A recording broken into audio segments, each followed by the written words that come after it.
also had a question from audience, which from Aditya. It goes like this: if God is unbiased, why there is difference in suffering for each life form on the planet?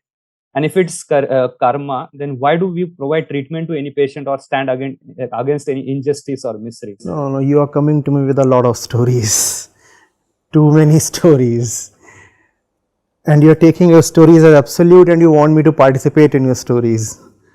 You are saying if God is unbiased, why is there so much suffering in the world and why do people suffer differently, and if there is somebody is suffering, why should we offer the fellow help at all and such things. First of all, let us address the fundamental assumption. The fundamental assumption is that there is something called a God who made the world, and that justice or equanimity must be a value with that God. You are projecting and probably not even realizing that you are projecting, or maybe, as I said, you have a stake in that projection. Why do you think that, first of all, a creating entity, a creator, does exist in the same way this world exists, first of all? Secondly, why do you think that all the values that you hold dear to your chest must be espoused by that God as well? You like somebody to be merciful to you, so you say, oh, God is merciful. How do you know God is merciful? Are you bigger than God? Have you penetrated God's head? If there exists somebody called God at all, first place. What we are doing is, let us please see, go step by step. In this world, we find that everything that stands created has a creator as well, correct? So we extrapolate. We say, this mobile phone, for example, came from a factory. There was a creating agency. There was a principle involving causation. Similarly, this universe is there, the planets are there, and so many. So there has to be a creator. Don't you see what you are doing? You are taking yourself as the absolute. You are saying, because in my world, in my experience, everything has a creator, therefore this universe must have a creator. So what is at the core of your argument? You are at the center of your argument. You are saying, it is my experience, and my experience is absolute. Therefore the world must have a creator.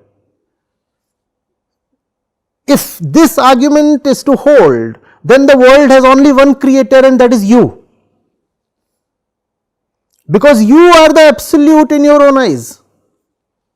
You are saying, I hope I am not just running away too fast. I hope we are together in this.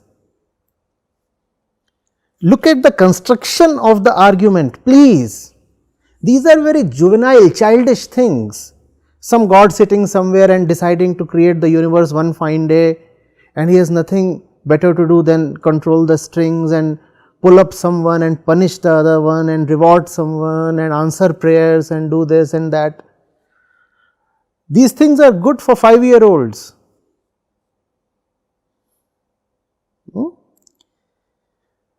The world as you perceive it is your own creation. The world as you perceive it is your own creation.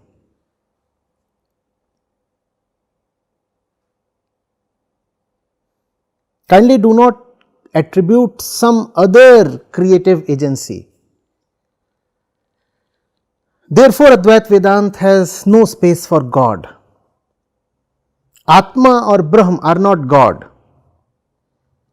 Truth is not God. In fact, there are only two kinds of people in the world. One who speak the language of God or absence of God. Theists and atheists, they belong to one bracket. And then there are those who speak the language of truth. Are you getting it?